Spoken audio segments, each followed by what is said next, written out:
Yeah, thankfully, this was a fairly well forecasted storm over the last several days, as all indications would be that wind shear would keep most of the convection, the heavier thunderstorms, south of the center and far enough removed that even as the center passes over Louisiana, that would still keep the bulk of the storms away from us. And while we have seen some rain, the stronger storms remain south of our coastline and even farther south. Now, the threat level continues, maybe moving more toward Corpus Christi, as again, all that activity is well removed to the south of the center of the storm. And so while the storm will be weakening, that area of convection may hold together as it moves toward coastal Texas. But for us, not bad at all. We've had a few light passing showers, and as far as measurement accumulations go, they've been minimal. A couple of passing thunderstorms at times, but most of it has just been really more light rain. You've heard from a number of our reporters that it's kind of just more of a misty,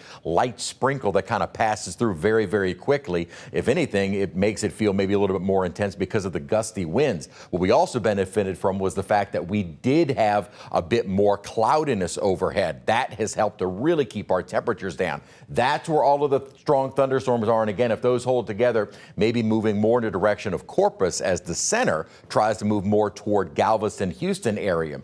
Here's a look at that wind shear and dry air. Basically, what it did was take what would normally be all the thunderstorms over the center, push them down to the southwest, and that had been working in our favor basically since Bertha first started organizing on Sunday. And while our computer models again are not perfect, it does indicate just a little light passing showers here through the night and the bulk of the stronger storms staying offshore. Few showers here and there overnight and even during the day tomorrow, but maybe about a 30% chance during tomorrow afternoon, and then the rest of the week and into the weekend dry and hot. Here's the measurable rain.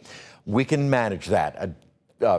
5/100ths of an inch at Belle Chase, 7/100ths at Galliano, just maybe a trace being reported at Kenner right now. That, again, is manageable, and even are the winds. And that really is the impact that I think everyone is feeling. It has been a breezy to windy day today, especially for some of our reporters that are more the exposed areas near the water or a little bit closer to the center. But check out Kenner, gusting up to almost 40 miles an hour, as is Lakefront Airport. These are some of the highest wind gusts that we've observed so far. But again, in exposed areas, such as out near the lake, winds are typically going to be stronger. They were almost gusting up to 50 miles an hour. Now, our wind forecast through the night tonight, still breezy to windy. That will continue into early Thursday morning, and the winds will be changing direction to what has been more of a northeast, will be all south during the day tomorrow. And while still breezy on Thursday, winds will not be nearly as strong. And then by Friday, fairly light winds. And another thing that Alexa touched on is the minor coastal flooding. We have seen most of these totals from the models come